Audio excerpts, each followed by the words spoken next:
Thank you. Thanks so much, Ty and Karen. That was awesome. Cool. Okay. So I'm going to talk about a lot of different things, but let's go back to you for a minute. So who here makes a podcast? Raise your hand high. This is your network. This is everybody you should follow afterwards and like retweet and all of that kind of stuff. So that's where that starts. So thanks for coming. Who here listens to KUAF? Is there anybody from KUAF here? Right? Okay, cool. That's the station right here, our NPR affiliate. They make a ton of podcasts. They're also your friends. Cool. Okay. So what does PRX do and what do I do? What is it? All that kind of stuff.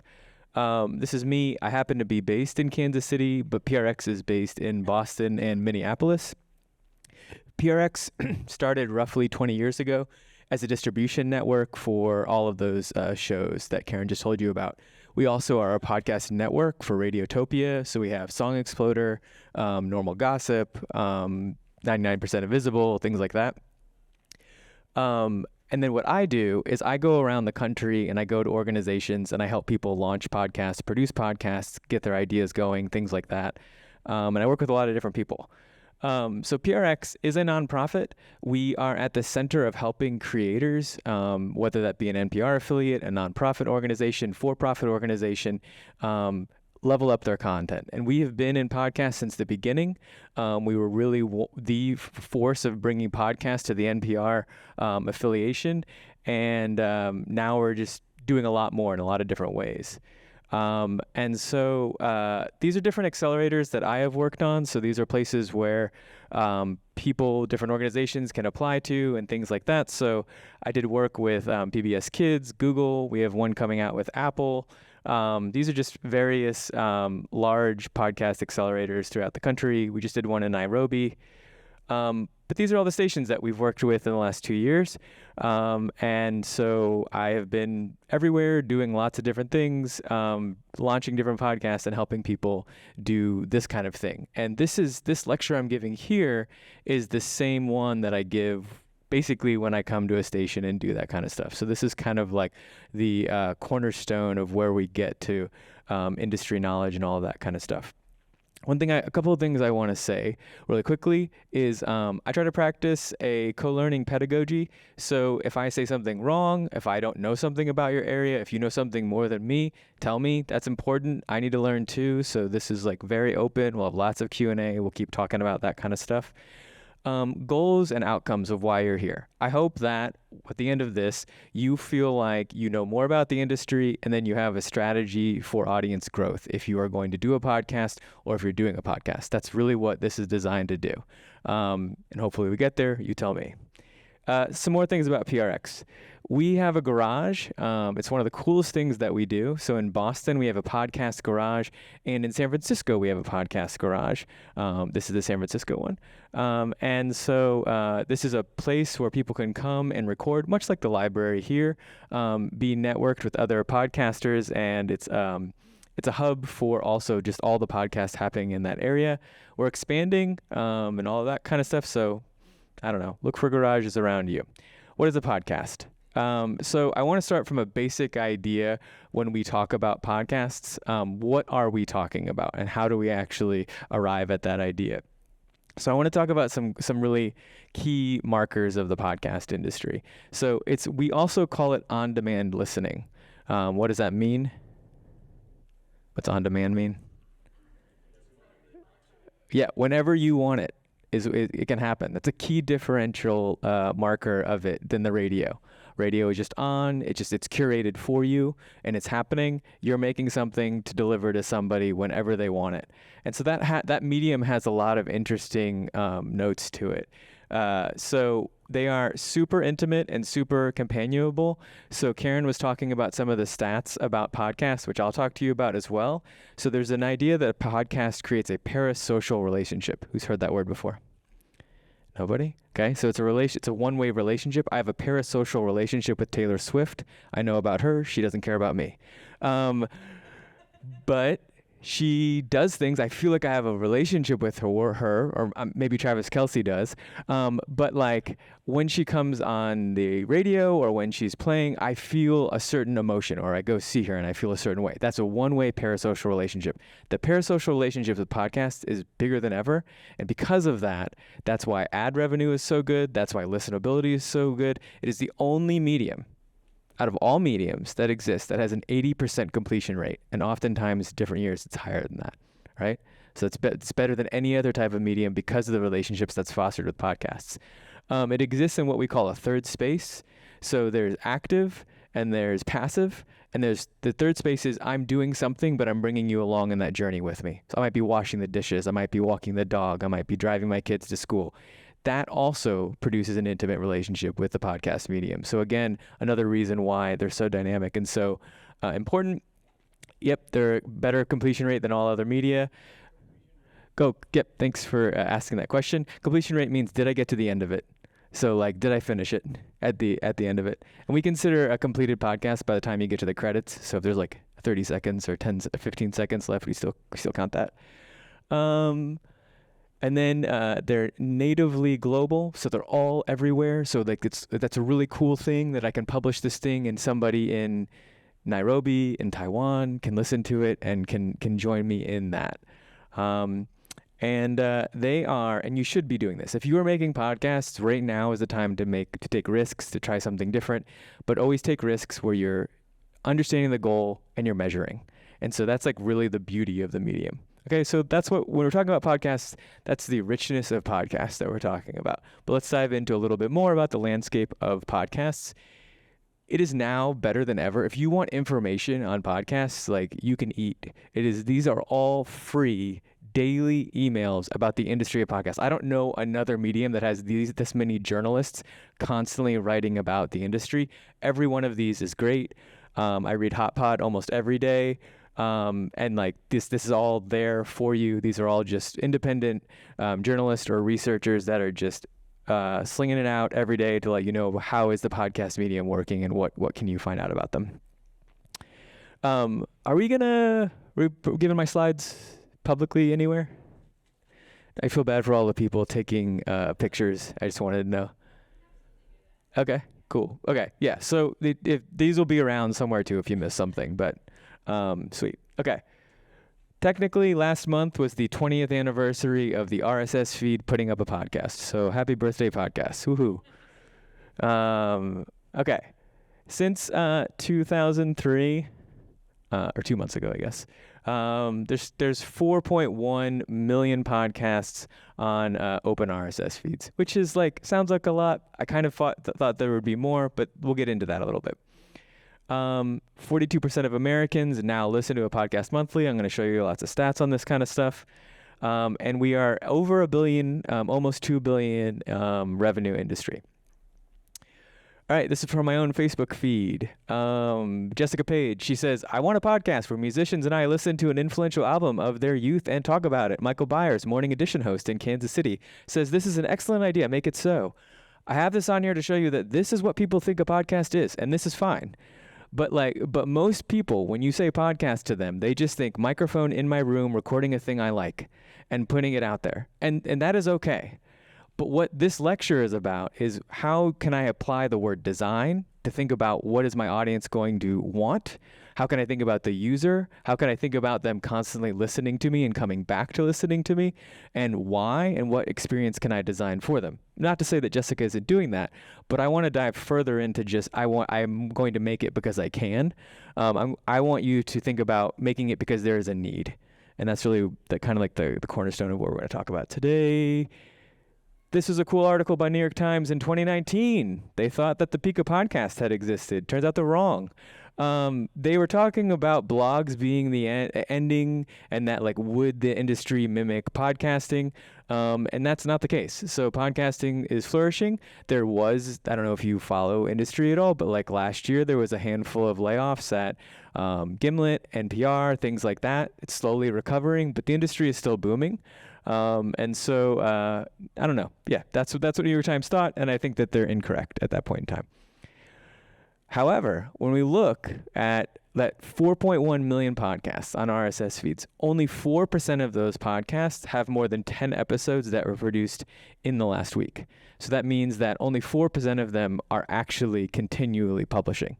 Now, this is a little bit misleading because it doesn't include like short run podcasts, like Karen's True Crime podcast, that's short run. That's not an always on podcast. But this is to let you know that like when we say 4.1 million, we're actually saying like a very small amount of them actually ever get to 10 episodes ever. Period. So that's encouraging that the landscape isn't as huge, and it should be more inviting than that giant number. I do have a place for questions too. So if you're like, oh, I didn't ask him something, well, I'm gonna pause and not go so fast. Okay, let's talk about some like big podcasts. What do you think are like the most highest performing podcasts out there? Joe Rogan, good. Yep. Let's see. I'm gonna show you, so we'll find out. So we got Serial. Who somebody said? Jeff Barris. Oh, Tim Ferriss. Yeah. Tim Ferriss, great. Yep, Human Lab. Yeah, totally. Okay. Call Me Daddy.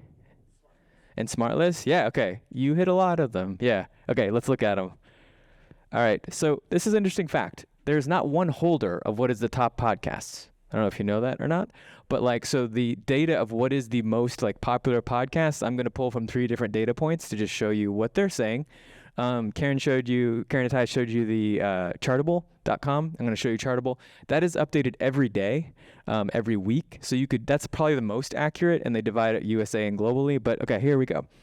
On PodTrack, we said Smartless. Ben Shapiro's making a little appearance. Dateline's always up there. I believe this is a true crime podcast that they do. Up First is up there. The Daily is going to be up there.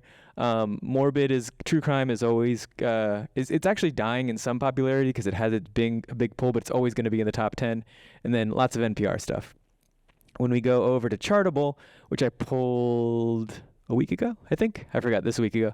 There's Travis Kelce, his podcast, because and it's funny, like whenever he's in the news, like so in the Super Bowl, or him possibly dating Taylor Swift, he's up in the top 10. He's normally not up there.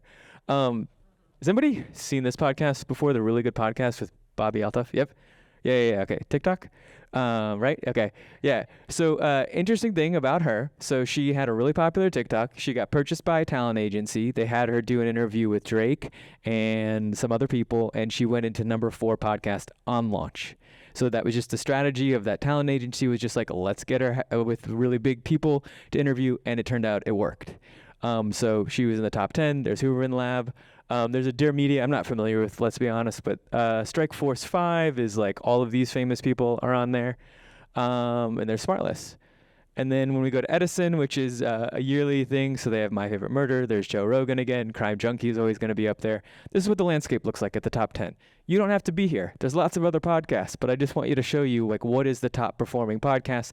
What does the landscape look like? Seems like you already knew, so you had a really good idea of what was up there. What I want to say is that this is what you see. You see those like 8 podcasts, and this is what exists is down here, right? And hopefully the goal of like this lecture is that we're going to get up here so that we're going to know things and like move ourselves forward and push ourselves to not just be in that like the down below area, but we're going to think about our audience and like think about how to get up there. But also like there's tons of other, like just because you aren't in the top 10, like Ty was talking about. So marketers talk about podcast return on influence as a 4-to-1 ratio for buying like a billboard or something like that. So that means that if I get one person that listens to my podcast, it's worth 4 on another medium because it's so intimate and because the buying power is so there and because they're going to listen to you and all of that kind of stuff. So it's an important medium to be in. It's very sustainable. All right. Just talking about familiarity a little bit, just so you know, like how popular are podcasts? And this is the Infinite Dial. Every year they do this. This is their nonprofit by the Edison Research Foundation. And so you can download this whole thing and take a look at it. 83% of podcasting in the U.S. population, 83% know about podcasts, whereas 64% have ever listened to a podcast. It's not bad. And you see it's like slowly going up, right? Dipped a little bit around here because of COVID, different listening patterns. It's coming back up again. And then what do we get? Listened to a podcast in the last month, 42%, 120 million people in the U.S. So it's good. There's a lot. There's a lot of people listening. There's a lot of podcasts going on. Podcast is very vibrant and it is on the up. And we recovered and we are slowly and just steadily keep on increasing. When we look at age, the story here is that 35 to 54 is constantly going up. So that age demo is really being served. We got the millennials right there. This fluctuates a little bit. Gen Z is like in between, but what's interesting about Gen Z, and I won't go into this a lot, is that Gen Z has a different idea of what a podcast is. So when you say a podcast to somebody in the Gen Z generation, they will interchangeably think of it as a YouTube channel or a streaming channel or something like that. And so those terms and words are interchangeable. Whereas if we go to 35 and 54, they're very much like, I listen to Joe Rogan or I listen to The Daily, things like that. They don't have that interchangeable terminology. Listen to a podcast in the last month with slightly more men than women. Women are always increasing. And if funny or interesting fact, most public radio stations index higher on women than men for listeners. So you can probably see that just to constantly go up. This is one of the coolest slides about podcasting, and I'll show you how to read this. So over here is how the U.S. population breaks out percentage-wise, and over here is listeners for podcasts. Notice they are similar and almost the same. So we have high diversity of podcast listening that matches close to the same percentage of the actual U.S. population. So if you are a person concerned with unheard voices, underrepresented voices, podcast medium is the place to be because you can get out there and get to your audience. We have also just like growing throughout from 2012 to 2022. Huge amount of African American gain here to 16%, and Hispanic gain is more. Spanish podcasts and just Latinx podcasts are available. And so, yep, there's that gain there as well. Weekly podcast listening, 31%. So just another dive into there. This is an interesting slide that I want to show you. At max, most people have the ability to listen to 9 podcasts. And so we look over here and we see here it's 11 or more is at 19%. But then we're 9 is like what becomes, if you are in that 33 weekly listeners, you normally have 9 podcasts that you're keeping track of. Doesn't mean you listen to 9 podcasts each week, but it means that you have 9 somewhere in your rotation. So think about that number 9.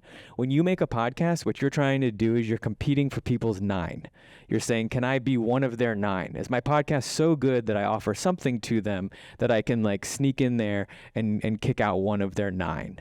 So that's how to think about that. For the avid, the heavy podcast listener, that's about where they're at. For people that are less, you're just adding to them. If they only got 2 podcasts, you're like, great, I'm going to add another one. You don't have to think about kicking out another podcast for them. When do people listen? This is that third space idea. When are people taking podcasts with them? They're doing early morning. They're doing commutes. So Karen showed that slide of the 20 to 30 minute like standard for podcasts, which used to be how we talked about podcasts, and that is a good thing to go for, but that's kind of been blown out of the water. People are like, oh, I'll record for 2 hours now, and that works. Or I'll do I'm going to show you a podcast for a different length of amount of time that's like 3 minutes. It's more about designing for the action that you want people to listen for. So if you are designing a commute podcast like The Daily that's close to like 20 minutes, great. That's a great number for you to go for. If you are designing something for somebody to just like exercise at and go to the gym like hard for 2 hours, that's a different podcast, right? That's what Joe Rogan is going for. He just goes on for 3 hours and it works. The longer he goes, the more money he makes. And so there's just different models for different things. All right. I'm going to give you a quick just history on like the way PRX talks about podcasts. So this is not, you're not going to find this in a book. This is just like, hey, when we think about the waves of podcast, how do we think about the movement and how they've grown? And so we had the first wave of podcast roughly in 2004. This is when the first like phrasing of it is going around, even though we have the technology a year before then. And we put MP3s on an RSS feed. Okay. So this is the first time we're distributing this audio out for people to download. Then we have the second wave, which is the launch of the iTunes directory, and it's fully supportive of podcasts. So before it was like I could download that MP3 on an RSS feed. Now I have a place to play it that is somewhere on my computer, or I can like keep track of it and all of that kind of stuff. The third wave, so they have the iPhone here, right? The third wave is that Now, Apple Podcast app is a part of your phone. So now podcasts are integrated with your phone, and we think about them coming with you in a streaming way. And so that's the third wave of when we're thinking about podcasts and why we think about them so tied to a cell phone. This is the same time that Spotify is moving over to say, hey, we also do podcasts. And smartphone listening becomes a thing. At the same time, in the third wave of podcasts, a certain podcast was launched which changed the game of all podcasts. What podcast was that? That was Serial, yes. Serial started the wave of true crime and the wave of short form investigative podcast. There was lots of them before, but this is the most popular. And it even was it was so bold, it just named itself what it is, Serial, a podcast. You're going to listen to it in episodic fashion. I'm not going to find out everything in one episode. I listen to the next one, right? Didn't even tell you true crime or anything like that. It's a great podcast. They're doing lots of good stuff. Okay. Now, when we look at the waves of this happening, like 2015, this is about what the ecosystem looked like.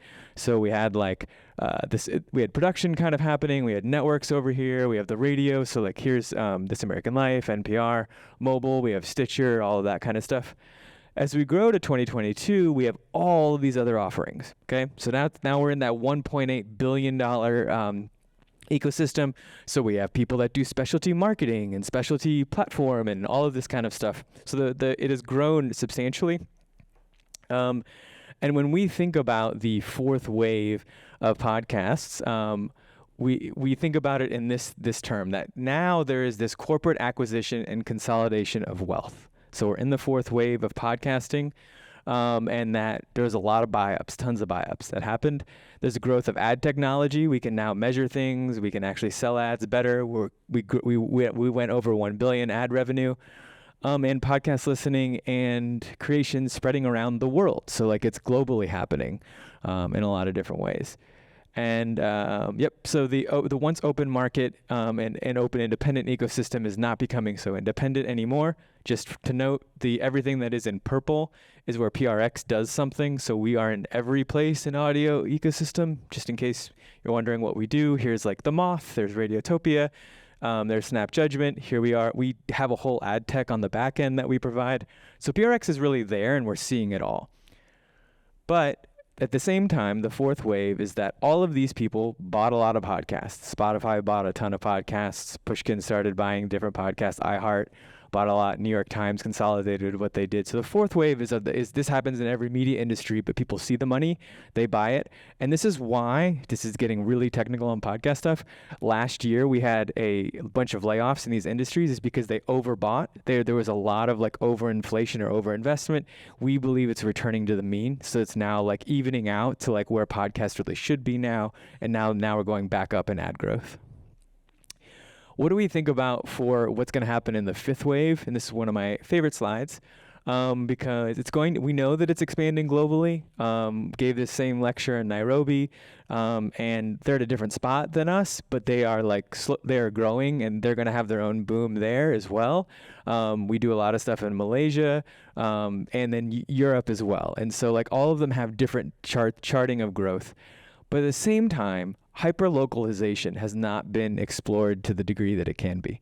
So that means your local NPR affiliates and everybody in this room doing podcasts that matter to your community around you is a place in the fifth wave that we think has a lot of area to grow and will be how we start to see podcasts grow and evolve. At the same time, there's going to be market fluctuation and stabilization, which I kind of talked about. And then flagship collections over large portfolios. So there's going to be large portfolios are going to figure out what is my podcast, what's my big thing that I do. They have to figure that out because they bought a lot of stuff, but they don't really know what represents them. So that's the prediction that we're talking about. I'm going to hit video really hard, really well, because we always get that question when we do podcasting is like, how do we involve video? Why do we involve video? Where does it work? All of that kind of stuff. So I have it at the end. Feel free to ask questions. It doesn't matter, but I have a whole thing to kind of jump onto that. So to kind of dive into like, how should you do video and how should you think about video? But it is definitely part of podcasting. We used to question it and not know. Go ahead.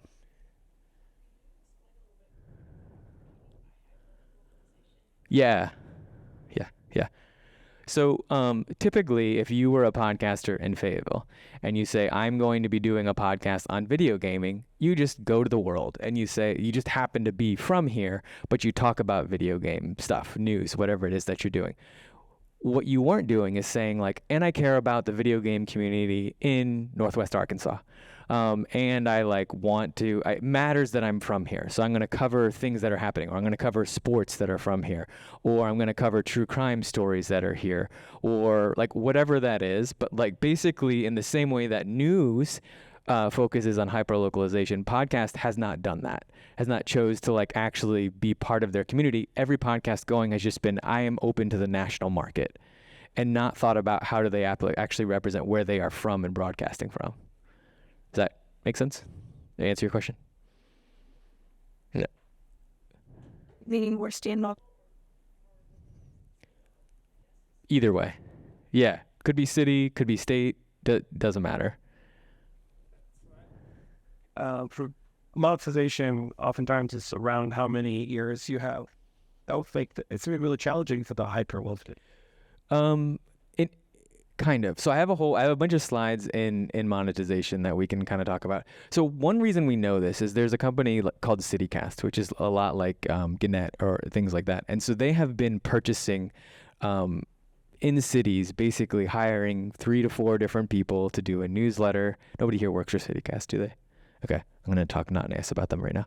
Okay, so they'll hire like 4 freelancers to do a newsletter or a podcast that's just like about the city, and a daily news city, and a TikTok. And they are already investing in this model to be the players before local people do it. They're not from here, so they're just like hiring people, sending people. Fayetteville's not a CityCast city, but like the closest one here I think is Oklahoma City. So there's that. Monetization, you are right in that like technically you need about 50,000 downloads to do, like when Karen was talking about Acast, this is getting ahead of things. If you're going to turn it on Acast, you're going to say, I want ads to start selling on Acast. You need about 50,000 from a 30-day drop day to make it even worth your while. Otherwise, it's not going to pay you anything that's going to be worth it. That's only one of 5 ways I would tell you could make money, right? Turning on ads is actually the worst way to make money. It just is not going to be reliable, and it's not the thing you want to do. However, and I did this for 6 years at an NPR affiliate, taking your podcast to local companies and local nonprofits and saying, I talk to this audience about this specific niche in a way that you never will, and I represent a brand for them. Will you be a naming sponsor? Will you sponsor something, or even do like a collaborative content with us and pay me for a year? Is a very viable and sustainable way, and that's where micro podcasting are really going to get into, that kind of stuff. So thanks for asking that. Cool. All right, let's roll through. Now we have questions, so we were doing it. Any other questions about this kind of stuff? Yeah. That 4%. Yeah, that's right.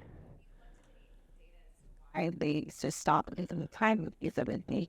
Yeah, I mean, one of the reasons why that number is so inflated is a lot of people try out a podcast, they do 2 episodes and they don't like it, but they still get counted in the 4.1 million RSS feeds.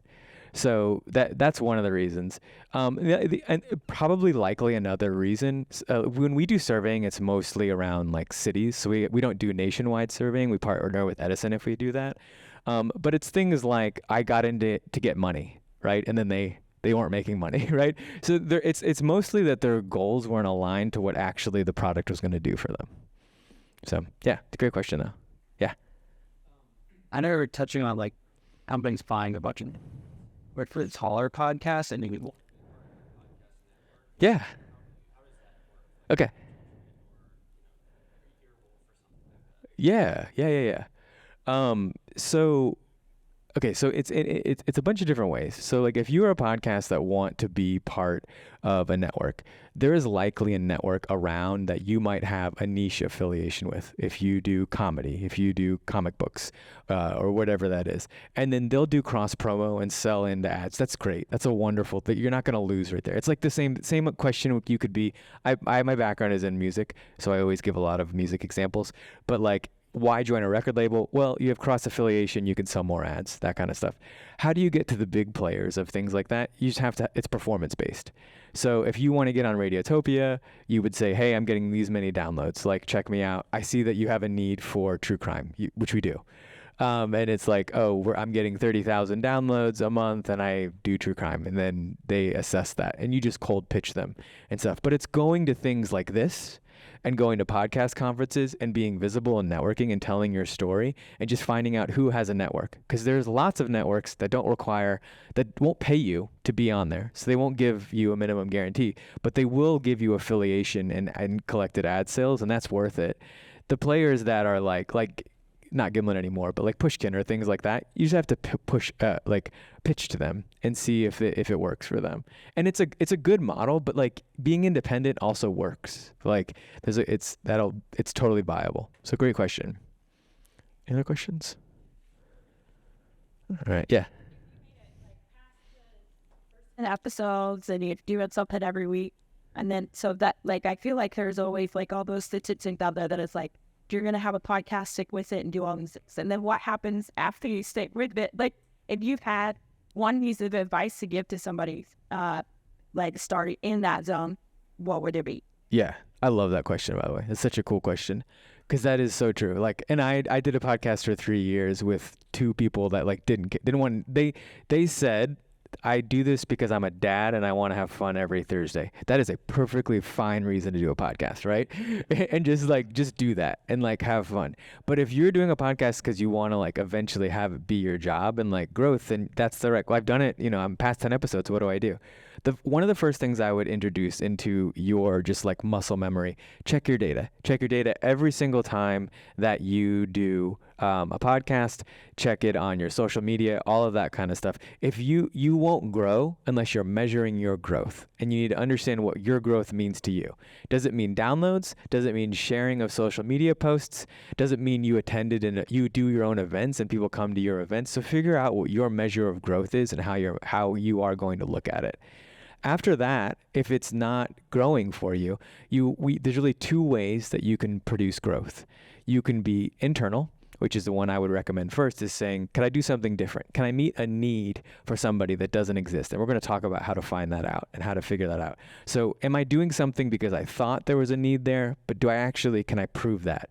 Do I know how people are using my podcast? So can I refigure what I do, my product, to get more listeners? Then there's the external. Am I doing enough marketing? Am I doing enough social media? TikTok is a completely viable way to promote your podcast, and YouTube Shorts, it's like definitely here to stay. So do you also exist on video is like a question that you could ask yourself. How is my presence on X? How is my presence on Instagram stories? And this is something to remember, when you are a podcaster, whatever it is that you do, you are an influencer, as gross as that might sound, of that subject area. And so you become an influencer on that subject area and all of the other social media platforms. And the directive action, the funnel that you want them to do, is come and listen to your podcast, even though you're tweeting about something else on X or whatever and saying the thing about the podcast that you do over there. So great question. Cool. All right. I got a lot of different areas to go through, so we have a lot of time for different questions. Should we produce podcasts? An organization or individual producing podcasts needs to examine their own goals and resources. So you need to figure out if you should actually be making a podcast. And I think the answer is yes.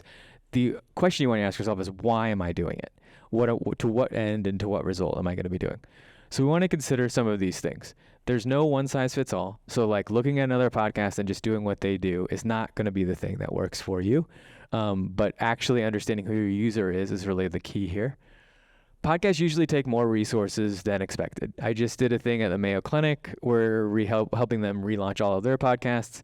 They wanted to do a 6-part investigative series, so 6 episodes. And they said, okay, well, how much did that cost? And I was like, roughly we say 2 full-time employees for 6 months, about $150,000 is about what we'd budget that for an organization. They said no problem because they're Mayo Clinic. But most people say, wow, I can't do that now.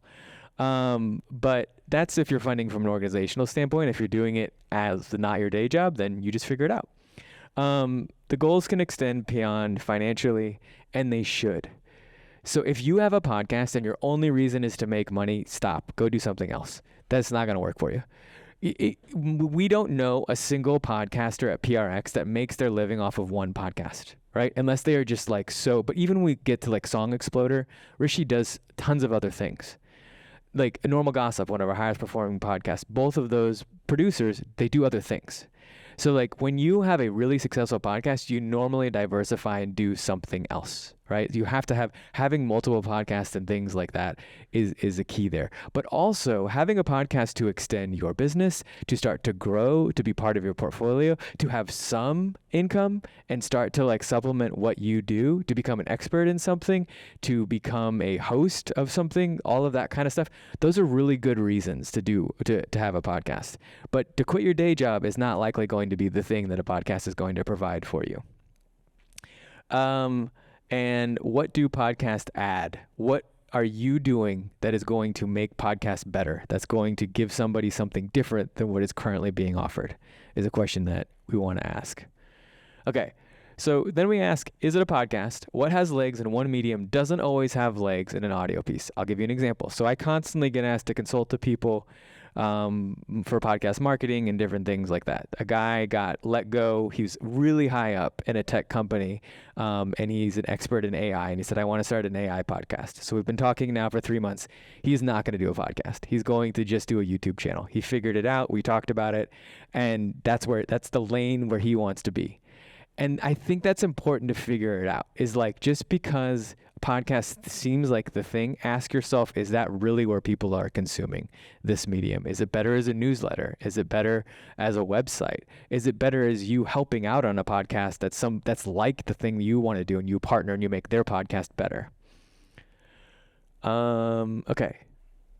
Just because you can do it doesn't mean you should. I already hit that. I'm not going to retread that water. Are you making an audio-rich experience? Is it something that can only be done in audio? That's something you want to ask yourself a little bit. Although I do listen to podcasts that technically are streaming first, and I just get the audio because it's easier to take along with me. Does it have an actual distinct audience, and who is that audience? So sometimes we have two phrases that PRX says. We say that the best podcast is a niche within a niche. And that's one of the best things about podcasts, is that you can provide the, water skiing podcast. And so then if you are doing that and you're talking about that and that sport and things like that, you can then sell that's an ad revenue stream that's direct. You can also be the influencer of that. You can be like around and hosted in all of those different areas. The other thing that we say is that podcasts have an embarrassment of niches, and that is important to know, is that podcasts get to go finite. They get to go to super interesting really quickly, where other mediums don't really allow that. Okay. These are 4 different podcasts that did it differently, that changed up things and changed how things are doing, or what they're doing and how we think about podcasts. The West Wing Weekly is a Radiotopia podcast, the network from PRX. What they did is they did a watchable podcast. So the West Wing was out for like, I don't even know, 10 years, something like that. They just watched every single episode. This is the same host of Song Exploder, by the way. This is his first podcast. Watched an episode, talked about it with his friends. This is literally what The Ringer does with every single show now. HBO does this with every show that they launch. This is totally viable, right? A new show launches, and if you want to have a talking podcast about that show, that is totally a thing to do. But at the time, it wasn't really being done, and it kind of was like a really new thing. It got written up a lot. It got written up as like the best podcast of the year for different things, because it was really new to be like, oh, I just want to like talk about the thing I like with my friends and kind of watch it together. Lex Fridman is a really interesting podcast in that it is mostly it is just a YouTube streaming podcast. He does all of his interviews. They're recorded really well. He does way better numbers on YouTube, but because he does such good numbers on YouTube, his podcast is like viable and makes him a lot of money. But YouTube is where it's at. He just goes ahead and podcasts it. So that's an example of something that works as well. Brene Brown is really cool in that her podcasts are an extension of what she's writing about, thinking about, or talking about. She's not afraid to go from Spotify to Apple to change it up, to try different ideas. She always directs her experience, but it's always in the lane or the expert of what she's doing. So she's keeping it in there. It works because she is Brene Brown. Ologies is a really cool podcast because of this. They are a science podcast that seems cool. They are a science adjacent podcast and features a moderate amount of swearing. you see their branding and you see how they look. They are not Science Friday. They are not like they're nerdy in an interesting way, but their branding and how they talk about things is really what they lean into. So they know what kind of science, they know the niche. They know that they are hipster science people, right? And so that's what they lean into. They're often in the top 20 of podcasts. They're just two regular people that just started a podcast diving into what are ologies, the different ologies, and giving it out there. So just showing you to figure out what to do that doesn't exist. And what can you do, and what is a new offering of different things. We have a podcast that we produced in Northern Texas that launches in like 4 weeks. That's a meditative podcast that's only in Spanish, because we did market research that in that area, Spanish-speaking families wanted a medium from their PBS Kids channel that would help their kids calm down, go to bed, and different things like that. So they're meeting a market need. We'll figure out if it works or not, but that's just an area. It's a 5-minute podcast of just meditative talking to kids in Spanish. And that totally works. Here's some podcasts that we worked on that were really cool. Through the Cracks. Anybody heard this podcast? It's a great true crime podcast from WAMU. Both the producers have now gone on to work for Vox Media and Pushkin literally after this. So this is just like a small podcast they did, and it skyrocketed, and they both took other careers. What Through the Cracks did is 4 years ago, it looked at true crime podcasts, and it said that they sometimes sensationalize violent things. And that they sometimes don't really take care of the victim. So what Through the Cracks did is it's about a missing case, and it explores the idea of why in Washington, D.C. did a black woman go missing and nobody care.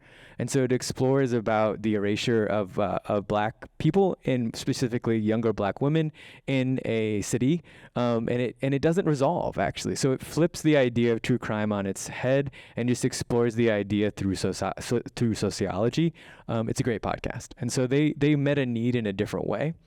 This is a podcast that I helped produce. So this is an interesting story.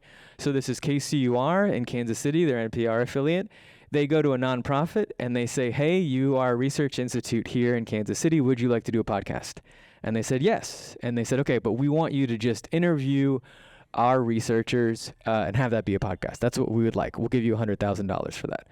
We did market research with them, and we figured out, hey, guess what? Nobody wants to hear that. So that's not going to help you, and that's not going to do anything for you. So what they did is every single episode is about the end of the world, a possible end of the world scenario. And they talk to they're a theoretical research firm. So they talk to somebody who can tell you what AI or Terminator will actually do, what flooding will do, what living forever the consequences of that will actually happen.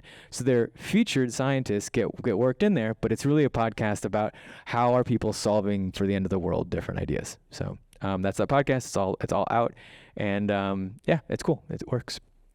Okay, so making a podcast from idea to launch. So you want to make a podcast. So when we think about that, we have to develop our idea, and we have to define our audience. Okay, so this is that area I was talking about before. I was like industry. I give you a big industry like knowledge of stuff, all that kind of stuff. Now we're looking at like, what about you? And how are you going to make your thing work with this strategy? What strategy are we going to apply? So if you're doing a podcast, or if you're thinking about a podcast, this is where it starts. This is why we get hired for places, is because we employ a thing called design thinking. Anybody heard about that before? Yep. Okay. It's just, you can forget that word instantly, because all it is just understanding your audience. That's like the key factor of understanding what a good audience, what a good podcast is. So we start with this little word play thing here, and we ask, what is your person, your need, your insight, and your context? So can you picture a specific person with vivid characteristics listening to your podcast? What is the need that your podcast has? Is it deep and meaningful? What is your insight? Is it something you couldn't have thought of without talking to that person? And what what context are you providing to that insight? So what is the insightful context that you're actually providing, that you're looking at society for, right? Those are the three things that we add there. Then we go and we say, you need a point of view or a persona. Who's a journalist here? Anybody a journalist, right?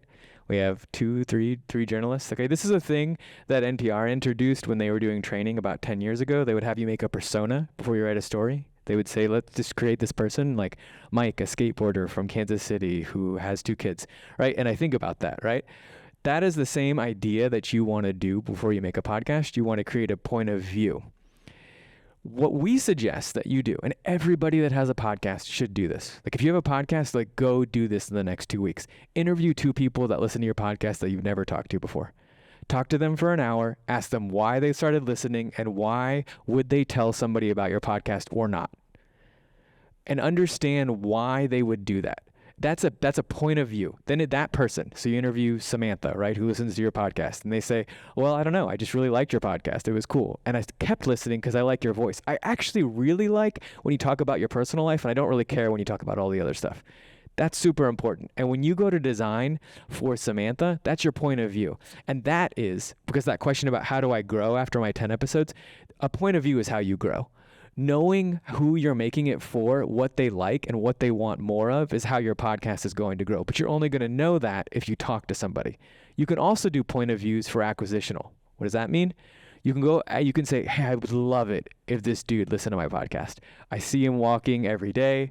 And you just ask them. You say, hey, do you listen to podcasts? Likely they do. Can I take an hour of your time and just talk to you about your podcast consumption? Can I scroll through your Spotify and see what podcasts you listen to? Why do you listen to podcasts? Like, what podcasts do you need in your life? And actually take time to talk with them, be empathetic, listen, and you can create that person to be your point of view and design for them as well. That's where we see the internal growth happen. And so evaluating all of that to be your North Star and designing for that is a key area of growth for podcasts. All right, we did this. So I told you the story with Seeking a Scientist. We went and found a person and we talked to them because we couldn't just tell this place that, hey, this is what you got to do because your idea is bad. We had to find a person that justified this. We found Justin. Justin is a cancer biologist tasked with solving some of the most frustrating, bleak, and yet most important world problems, like finding a cure for cancer. He's burnt out on the toxic and skeptical political atmosphere around science discourse and needs a way to find to feel reinvigorated about his work again in a world where he feels constantly questioned, belittled, or not trusted. What does he need? He needs to feel validated and valued for the things that make him unique. He needs to feel excited again about the work that he does. He needs to feel like I'm having an impact and making a difference in someone's life, and he needs an experience the joy and the humanity in both discovery and failures. This is how we created Seeking a Scientist. We put Justin at the center. We figured out he's a biologist. He didn't want to hear other scientists talking. He wanted solutions. He wanted it to be fun, and he wanted his work to feel valuable, that he was actually doing something towards a solution. So he literally was at the center of the POV, and he's who we made it for. The other thing is figuring out these things, right? So you can do your topic area of what you're going to do, but what about these other things? Like, what is my format going to be? What's my length going to be? What is my frequency going to be? These are key decisions that can also be made from your POV. So if your POV is telling you, I listen to tons of podcasts all the time, right? Great. That's probably a weekly podcast.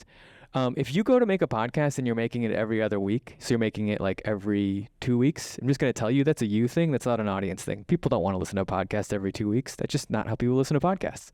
They listen to them every week, right? So if you want to if you want to hear when to release a podcast, release it every week. Even if you do 10 episodes, release them at 3 is great. And I think Karen said that, drop with 3, then release them consistently 1 week after that, right?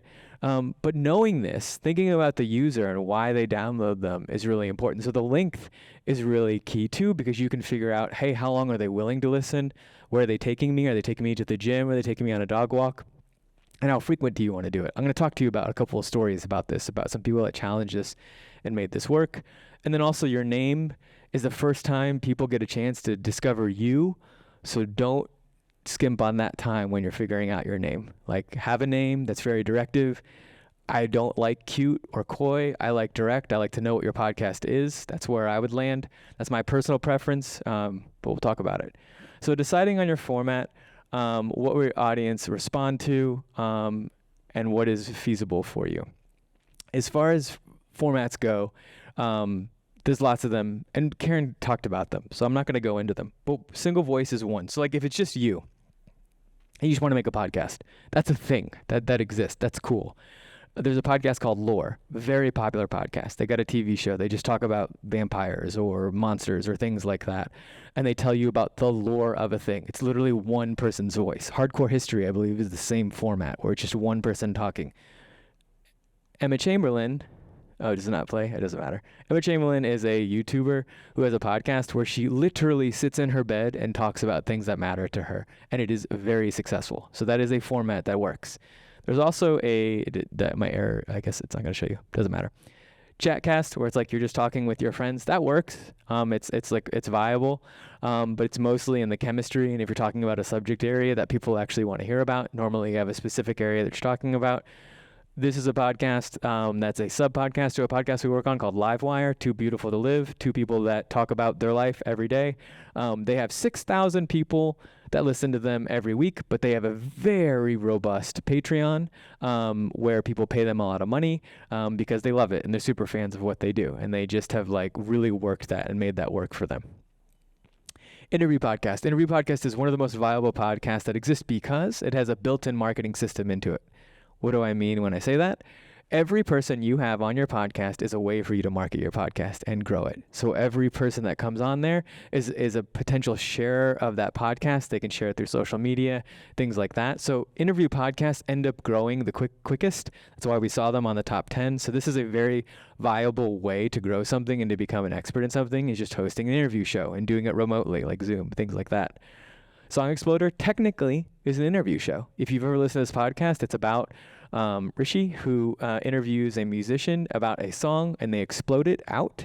And he's had Madonna, he's had Elton John, he's had everybody that, like, not everybody, but like lots of people. There's Alicia Keys. He actually has a show on Netflix. So like, very simple idea. He happens to be a musician in LA, but he wasn't famous. He just had a really good podcast idea and just kept it going and did it. And then there's narrative nonfiction, which Ty was really excited about. This exists. This is a cool thing. Yep, we hit it. You can. Oh, sorry. This is different than what I'm at. Narrative nonfiction is short form podcast like Serial, and like you want to explore something and you really want to do it, and you do it in a way that is a seasonal form. This is cool. This is great. This is fiction. Sorry, fiction is like you script it out and talk about it. It's like an audiobook, right? It exists. Radiotopia has a podcast called Passenger List. It's one of the best examples of a fiction podcast. This is growing. They're hard to do. They're very costly because you have to pay actors, but it's cool if you like it. I'm a huge fan of audiobooks, so this works for me. It's out there. So figuring out what format you want to do, deciding length, the correct length for you, is hotly debated. You saw that before, the 20 to 30 commute thing, right? That is what we used to say. But there are successful shows with much longer run times than that. And so what we say, which is the thing that you just kind of hear me saying over and over again, is design for your audience, design for your POV, and design for your experience. So the experience that you might have with blinks those, that's cool. All right, anybody heard of this podcast? Yep. Okay, we work with these people as well. Chompers is a podcast that is the exact amount of time that you should brush your teeth. And so the idea is that, what they did is CNN bought the podcast. They recorded 300 episodes. It's still running. They just rotate them. They're randomized now, forever, ad infinitum. And so it's the exact time that you brush your teeth. So you turn on the podcast, you have your kid brush their teeth, and they learn a fact. It's entertaining, and it's 3 minutes and whatever it is, which is way longer than I actually brush my teeth. But that's the idea, right? Then there's this podcast. Anybody listen to How Long Gone? How Long Gone coined the phrase broadcast or they got coined on them, broadcast, in the pandemic. What How Long Gone did is they were two people from LA and from New York that were friends. One's a DJ, one's a fashion person. And what they said is, we're going to do 3 podcasts a week. We're going to push ourselves to do that. We're going to have high interview rates. We're going to try to get like lots of different people interviewing, but we're also going to just talk to each other. And that formula worked. The more they did, the better it worked for them, and they were able to spread their numbers out. And they have never gone to third-party ads. They directly sell their ads to Mercedes, to McDonald's, things like that, because they've kept it themselves, and they invented it in a space that wasn't being invented before. So they do 3 hours a week, and that's how they started, and they were really committed. I don't recommend doing this, but it worked for them. And figuring out frequency. Here, the key takeaway from this slide, which I'll just like summarize for you so you don't have to read these, is that if you're going to always do something, create a break. I hate the term always on because that like, it destroys you and it's not sustainable. You need to figure out, you should always be seasonal, even if your seasonal is like, we're going to run reruns in the summer. But like, you can't make a podcast every single week. You'll burn out and you don't want to do it. The only bad podcast is the one that doesn't get made. So doing things so that you keep getting excited and want to keep making a podcast is the key here for frequency. So if you are a person that can only make it every 2 weeks, that's great. At least the podcast is getting made. Know that it's not the most optimal form, but you can answer it and say, but at least I'm making it, which is really the important part. So just knowing why you're making it is really the key for frequency. Yeah, that's my thing about 2 weeks. I hit that a lot. They blink again. Cool. All right. Deciding on your name. We spent a lot of time doing this with people, figuring out your name. And I kind of hit this already, that you want to be direct. So I'm going to highlight this with a slide of what do we think about these names, okay? There's a podcast called Normal Gossip, The Toast, Sick, and Joe Rogan Experience. Anybody give me their thoughts on the names up here? Yeah, Sick doesn't tell you anything about the podcast. Thanks. We developed that podcast, but that is true. Yes, it is. It literally doesn't tell you anything. It is, and it changes to the seasonal podcast that like does different things, but it's a bad podcast name. We didn't name it. Anything else? I don't know what The Toast is. I know that there's 2 women talking, right? That podcast performs well. I got that picture from the top 30. So somebody knows who those people are and what they do, but like it doesn't tell me what the podcast is. I think you get to be cute if you're famous. That's my rule. You get to be cute with your title name if you're famous. The Joe Rogan Experience. People listen to Joe Rogan because it is Joe Rogan. So he put his name in the title. That's really smart, right? He didn't call it The Experience. That would be dumb. People come to Joe Rogan because it's Joe Rogan, okay? Normal Gossip. If somebody asks me what Normal Gossip is, I tell them the name is what the podcast is. It is literally people talking about normal gossip. Like whatever gossip it is, they come on there and they talk about it. Great name, right? It's very direct. It tells them what it is. So think about your name and what your podcast does. Don't be cute unless you're famous. Questions? Yes. Yeah. Lex Friedman mainly is you. Yeah. His strategy was to do that. Well, and okay, facial expressions because he has an interview. Yeah, he goes. I don't know if he flies there, but if they come to him, but like there are always 2 people there, and that was his strategy, was to be on YouTube and to have it there and then to podcast it. So he's visual first. A lot of podcasts do, like H3H3 is another podcast that does visual first. And then they kind of just make podcasting as like their second form of revenue. So you won't see Lex Friedman on the top 50, which is interesting. But on YouTube, you'll see him like way up there, right? And so, so that he just combines the numbers. Yeah, back there. No, he does, but his strategy is to make video first. And he just cuts that video and puts it straight onto audio with little editing, which is a viable strategy, which is fine if that works for you. Yeah. What about the subtitles on those covers? Like, you get sick. Could you have the subtitles? Yeah. They do that. I was being not fair to them. But they would be like sick, like malpractice in Minneapolis or something like that. And they would tell you what the season is and stuff. So, yes. Yeah. Like that, the subtitles work, especially if you're going to change it up every season. Did you have a question back here? Yeah. So I'm exploring another, like a podcast, though. We have a really general name. Is there a way to get around that to make your name more searchable, or something you can say during your podcast would help with that? Because like the name of it is What's Up. I mean, yeah. Well, okay, I'll tell you a couple of different things. Changing your podcast name is super easy if you ever wanted to change it. Like if you what do you talk about? Yeah. So probably naming something about art and music would be helpful in somewhere. Like, so putting it in the title. Changing it would be fine, unless your numbers are just so great that it's like, then don't worry about it. But you could always change it. You can also say like, what's up with, and you can say your names. And you can even, this is interesting, like most people know this, in the podcast RSS feed, like let's say What's Up is taken, right? Which it is. If I want to make What's Up, I can make What's Up with Mike Russo, and my podcast is there. I can still call it What's Up, on the podcast, but everywhere it's going to say What's Up with Mike Russo. I'm making a bet that my podcast is going to do better than yours, and I just grow, and that people name recognition wise will know me over you. So you run into that problem if somebody wants to run up with What's Up, so Up First gets confused with What's Up, I'm sure. How do you make it more SEO, general searchable? Website can help with that. Putting all your transcripts up, like Ty and Karen talked about for every episode, that can help you be searchable. But changing your name with a little bit more added detail and saying that who you are, what's up with whoever it is, or what's up your arts music podcast or something like that. Just adding a level of detail into the podcast name. So that when people go to Google arts music, that could be there. Things like that works. Putting a longer name in your RSS feed, podcast name, is fine because you can colloquially call it something else. So I had a podcast where it was a comic book podcast, and it was called First Issue Club, and in the RSS feed we put comic books after it, even though we never said that. So First Issue Club comic books, just so when people Google comic books, it would come up in one of the podcasts. Just as an SEO trick. Yeah. I mean, it works for Mark Maron, right?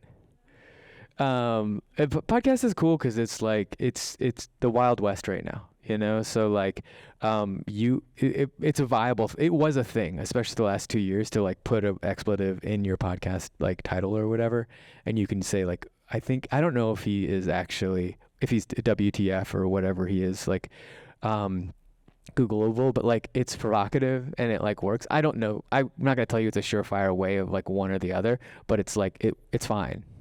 Yeah, you're not gonna get picked up by your local NPR affiliate if you have an explicitive in your podcast title. So there's that. Yeah. Sure. What kind of feedback? She said, "What am I doing next?" A lot of that you said, make a person to do that, because I think that's the thing that most people don't do. So do you have any insights? When you went to your target audience, you said, "Hey, we found this guy." What questions do you ask people? Because there's shows that's marketing show. It's awful. Yeah. Yeah, so we do a whole thing that we're not able to talk about here called discovery interviews. But one thing you could do, so if you have an ongoing podcast, run a Google survey that just asks a bunch of stuff, or Google Forms. Put it on there, say, "Hey, we're trying to redevelop our show. Check it out." At the end of that survey, say, "Would you be okay with us contacting you?" And so you get some emails there because you want to talk to people that aren't your friends and family. And so you get somebody that listens to you and does the survey, and you reach out to them. And if they did a survey, they're going to talk to you. And so you email them and say, "Could I take an hour? Could I buy you a coffee if you're local? Or could I just get you on a Zoom and send you a $25 gift certificate," something like that, to talk to you for an hour. The questions that you ask them are, it's literally therapy. It's just what things are your needs and delights in the world that exist, right? They can be podcasts. If you get there, great. If you get about their podcast consumption, but you need to know, what are they missing? When we talked to Justin, we talked about what is he missing in life? Because we know he's a scientist already. So he's our target demo. But where is he not having his needs met? And how could a podcast do that? That's how we approach it, is treating them like people. Yeah? Cool? Okay. All right. You want me to keep going? You guys want to get out early? No? States. Be then. Keep breathing. Don't justify when they say something that's killing the words you want to hear, phrase. Keep breathing and just keep hearing what they have to say and get curious. Ask more questions about it. It's super hard to not start going, "Well, I have what?" Yes. Amen. Yeah, totally. And actively hear it. So PRX, we say feedback is a gift all the time because that's really important. This is another thing. I don't even have a slide for this. You can prototype with people like that, and that is a really cool thing to do. And what do I mean by that? If you have a new idea of what a podcast is, what it could be, but you just want to make it and figure it out, you do that survey and you send them that podcast and you say, "Tell me when you were bored. when did you stop listening to this thing? Like, when did you lose attention, right? Does this new thing work for you? Or just tell me when you're bored in general to my podcast. Does everybody know where to get data on their own podcasts? There's three different places you can get data. There's more than that, but there's 3 ones that I would recommend. One is your platform. So wherever you're uploading it, that's going to tell you, it really only tells you a handful of pieces of data, but it's mostly download data. How many did they download your episode or not? Things like that. How many people did it? The 2 ones that are really interesting is you can claim your RSS feed on Apple and on Spotify, and you can look at completion rate. It is a portion of people that listen to you because it's only going to be Spotify listeners or Apple listeners, but they can tell you how much of your podcast they are listening to. So if you do chat at the top, and you see that everybody's listening, and then once you get into like your news or the things you're actually talking about, and you see the drop off, you don't even have to survey people because you know that's what they like, and they stop listening at this point. So you can go and if you just Google the phrase "claim my RSS feed" on Spotify or Apple, it'll tell you how to do it. I don't want to have to like tell you how to because it's a little bit complicated, but it's easy. Your email that's attached with your podcast will get you that data, and it will work. It'll also tell you what the most common artists of people that listen to you on Spotify is, which is usually Taylor Swift. Spoiler alert. Okay. Oh, wait. Is there more questions? I don't want to just like steamroll that. Yeah? Okay, cool. We believe you should write a focus statement. This is like if you start a business, you should have a mission statement, things like that. You should have a focus statement, and the way that we think you should do it is this Mad Lib. My podcast is about, on it, we will do this, and you should listen if. And that is your elevator pitch of your podcast. That is how you should talk about your podcast.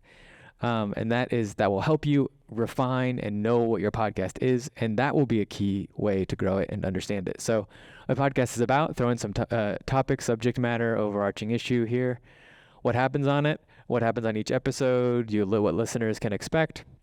And you should listen if you are the type of person that does this niche or this thing or this hobby or this psychographic, right?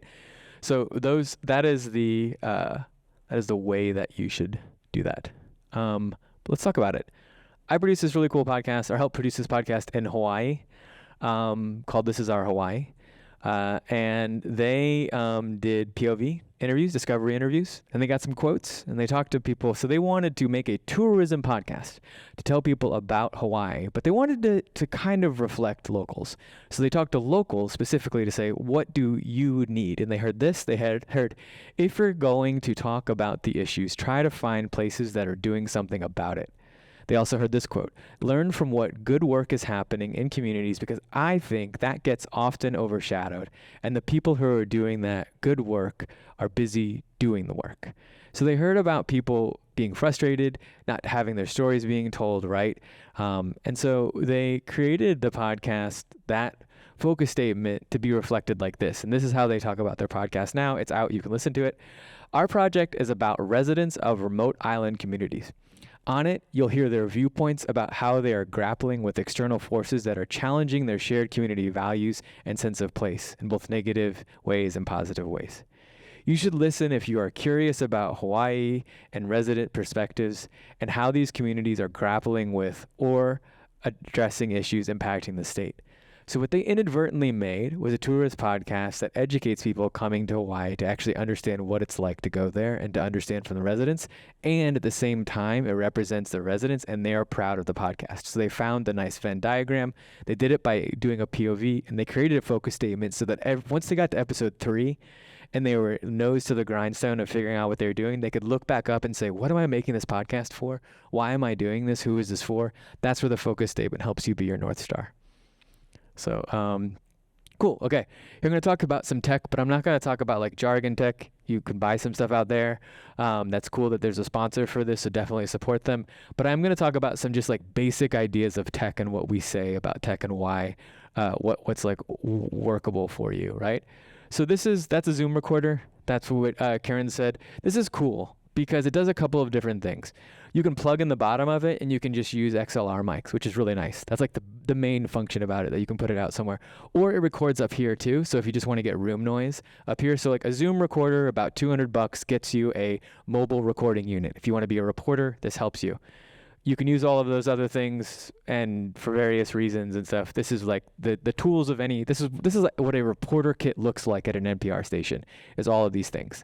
Your microphone, your headphones, your SD card that plugs in the Zoom kit, your XLR cable for the microphone, batteries, and a nice windscreen so you don't get pops. Okay?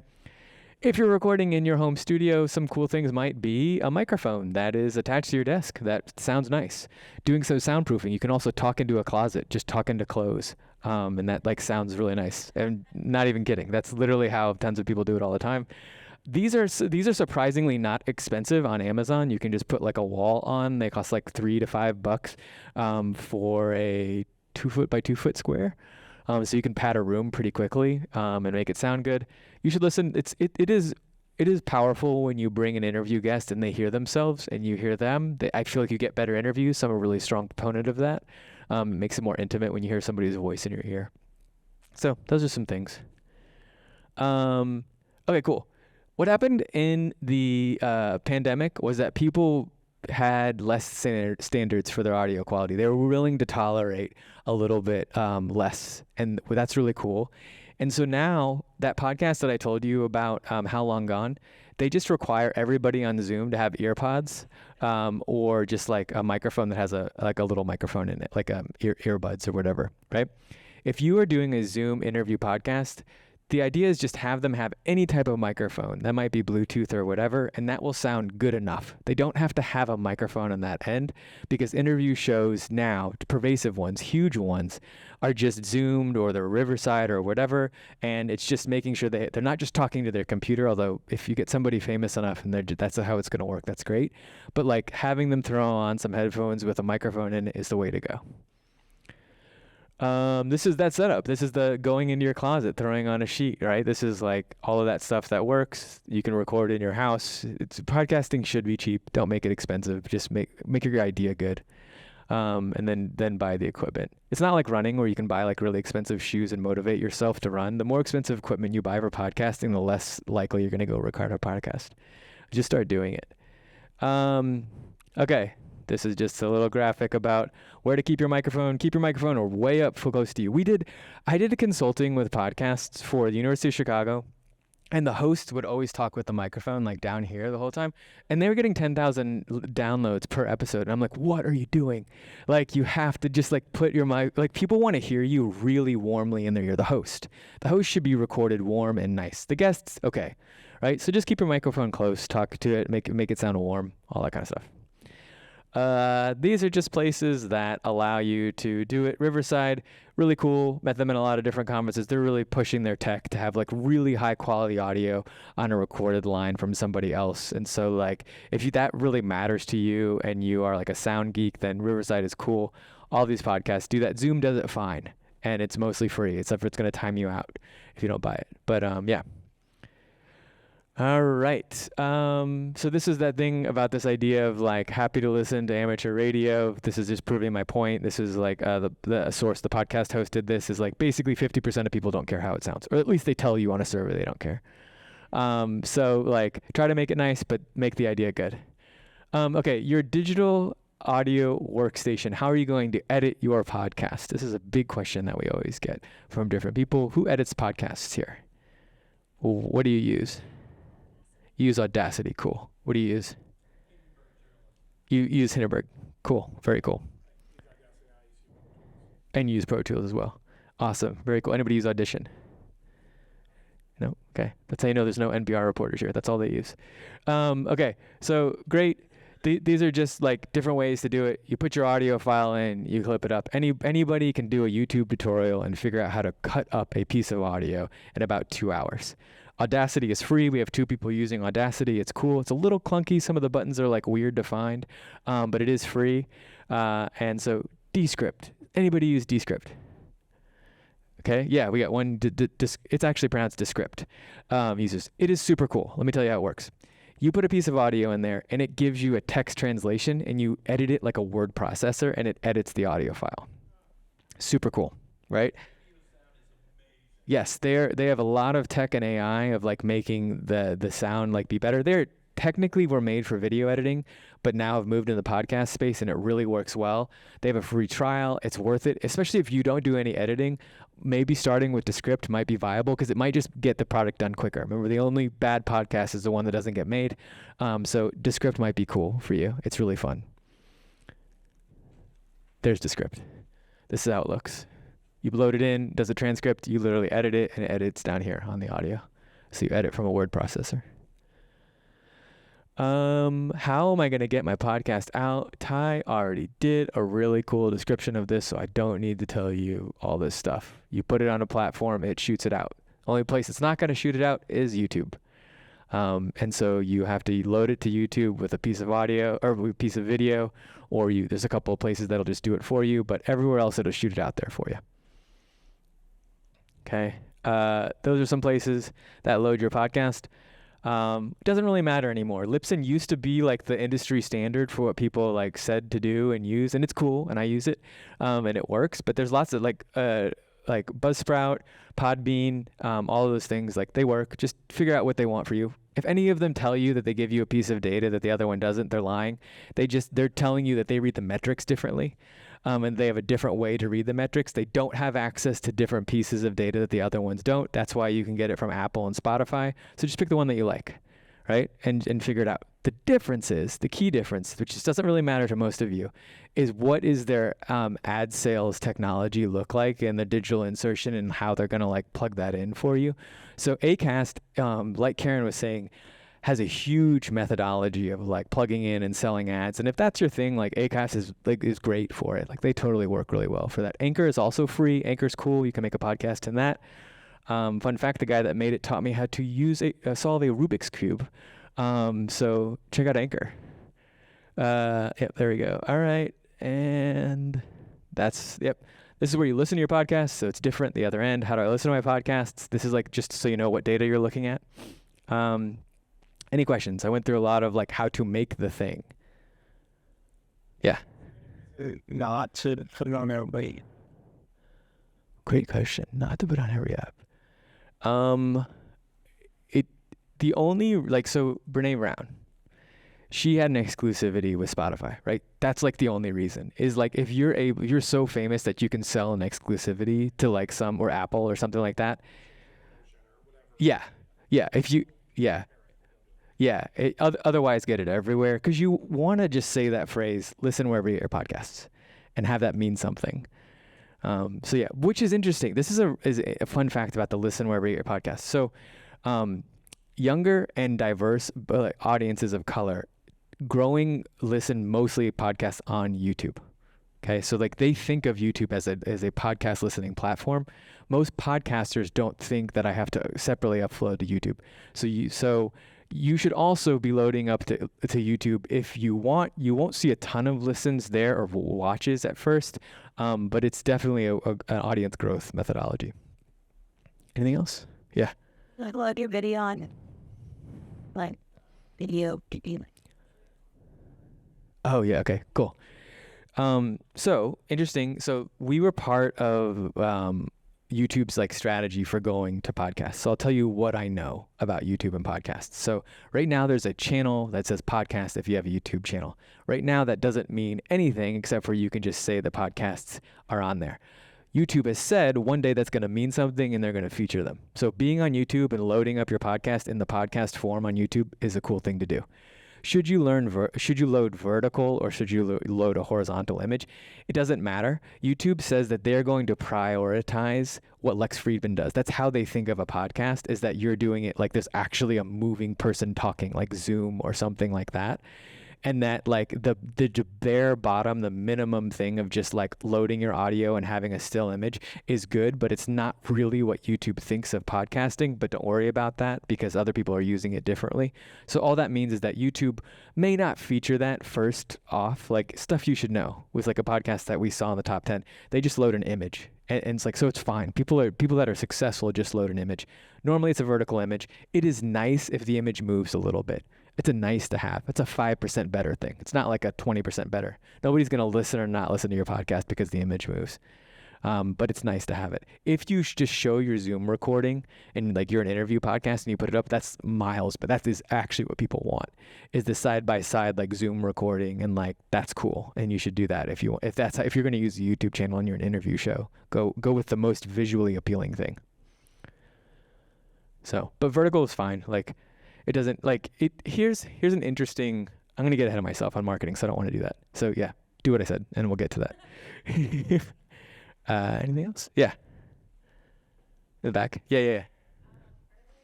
Then as I can start going previous that to something that's going to Where to get the image for YouTube? Oh, that it will like put it up there for you. I don't know that. Like Karen said that. What was that? What was the website that just like will do it for you? Yeah, I'm not familiar with it. Is it Headliner? Headliner does have the other areas. Yeah. At the leader, there. Cool. Yeah. Which I imagine those are better than just like having no image. So it's going to put a nice image for you. Cool. That's awesome. All right. Let's go to next things. The business of podcasting. So marketing. This is what my job was. I was the audience development or audience growth director at KCUR for 6 years. I mostly did this. So I talk a lot about podcast marketing. So I'm going to try to keep this really quick so I don't just like go on forever. This is the main thing that like, this is like the thing you should take away for podcasting is don't publish, launch. Like just like say that over and over again. When you have a podcast that you're going to put out there, you're going to launch it. And what does that mean? You're going to tell people about it. You're going to ramp up into it. When you launch, you're going to have social media prepped. You're going to have email placements prepped. You're going to have your guest ready to share your piece of content. If you are an organization, your website is going to make believe like it's a piece of content that they're going to put on their website. Like everything is going to be in coordination for the launch of this. You're not just going to push publish. Right? If your launch strategy is have my 10 friends listen and subscribe and share it, great. That's at least a launch strategy. That's better than publish. That's great. You're miles away from people if that's your launch strategy. So that's my thesis, right? Everything else is going to fall in line with this of like launch, don't publish. Marketing is not rocket science, and don't let anybody tell you that it is. I was a marketer. I'm a dumb person. Okay. You can do marketing. It is very easy to do. It is the order of operations, and it's strategy, and it's understanding goals and data and making it work for you. And the bad news is if you're a podcaster, you're a marketer. You have to be. There's not this luxury of you being able to do podcasting and not do your own marketing. Just not the way the world works. You have to do your own marketing for your podcasting. It's going to be it's going to be how you are successful, and you can do it. Just think about it like in a strategy. I'm going to give you a quick way to kind of tackle it. All marketing is strategically using communication tools to grow your audience. So that's demystifying the word that other people do. Maybe you're a marketer. That's what you do. Okay. We're going to talk about it in 4 different areas: discoverability, audience engagement, brand and identity, and having a good plan. That's how we're going to divide up this, okay? Hey, discovering your podcast is very hard. That is like the number one. People are not going to just like organically find your podcast through searching. They are normally going to find it through somebody they trust. And here are some things that talk about it. 40% find it through a direct podcast app. This is important thing to know. This is Podcast Host telling us this data. I'm going to tell you a different piece of data after this. And so they're only getting it like people like Google, like I'm interested in sneakers. So I type in sneaker podcast and I find it. That's 40% of podcast discovery, right? And then there's all of these other statistics here. But recently, this Sounds Profitable found out that 55% of people who did a 2,500 person survey, I forgot how many people took this survey, claim that they do it through word of mouth. I believe this. I believe that you find a podcast through somebody you trust, through somebody you look up to somebody that influences you, things like that. So getting people to share your podcast and talk about it, there's more money being pumped into influencer marketing for podcast every day, more than the next, right? So it's a very viable way to promote your podcast. So word of mouth is still the thing for your podcast and for growth, and that just means getting other people to talk about it and share it, all that kind of stuff. Okay, so discovering it. And then in the same, back to that survey on the Podcast Host, they said what draws me into a podcast. They rated that like is on a scale of 1 to 10. Is it the podcast description? They gave that's the highest score. So 7.8, the description was actually important for them. And then the next things that followed were the episode titles, frequencies of release, and ratings and reviews. So that's like, if they're like, should I listen to it? They're already there, so that there's 2 levels of discovery. I found it. Your podcast title was interesting enough for me to actually look at it. The artwork was good. Okay, now am I going to listen? They say they look at these things: your podcast description, your titles, how often do you release, and what do your ratings and reviews say. You can't know somebody's data about podcasting. Did you know that? I can't know how many downloads Joe Rogan has. Right? And this is, there's a person that writes a whole blog trying to figure out how many and trying to counteract what Spotify does. The only data points I can know is how many rating reviews you have and how many social media followers you have. I also, if you are on the top of Chartable, I assume you're getting 300,000 an episode, or somewhere between 100 and 300,000 an episode. So Chartable could give me a rough number, but I can't know the exact number.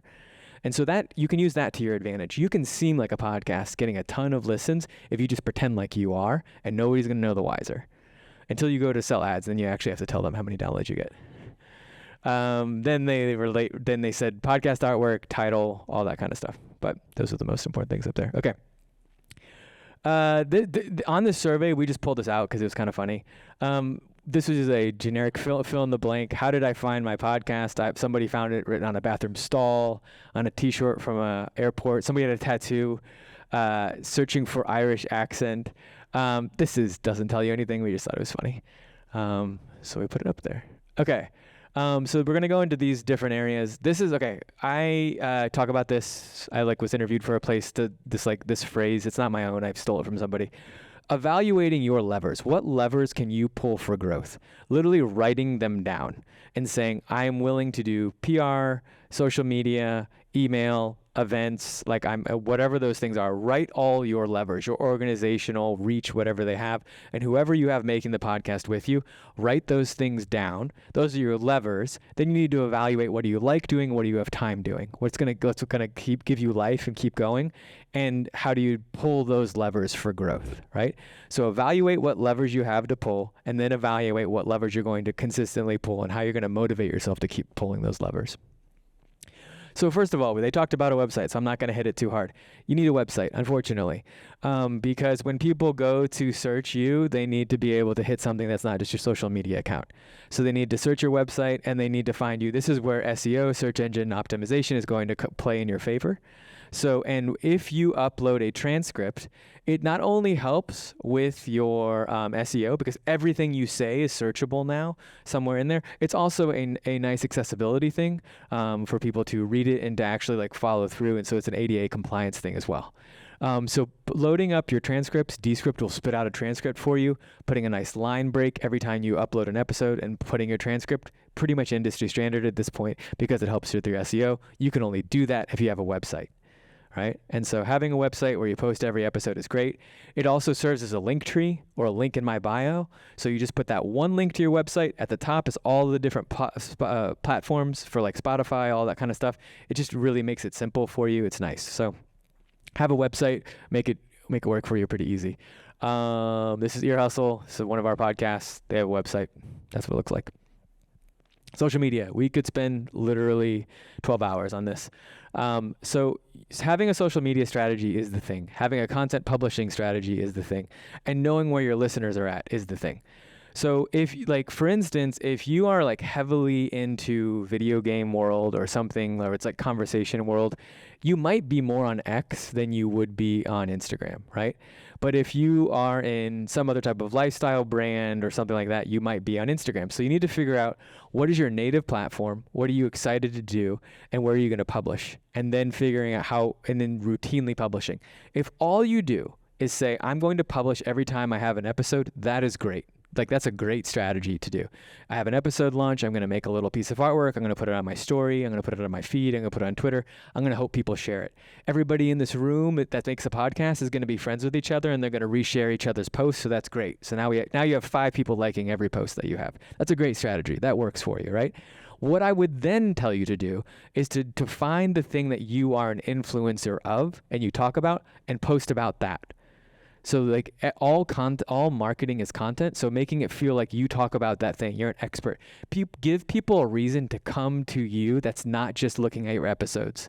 So whatever is the thing that you are talking about, that's like happening in your world. If you talk about like music and media and you need to talk about the Super Bowl performance, like you do it and you talk about it, even if you don't have an episode about it. That's how social media works and like brings people to you.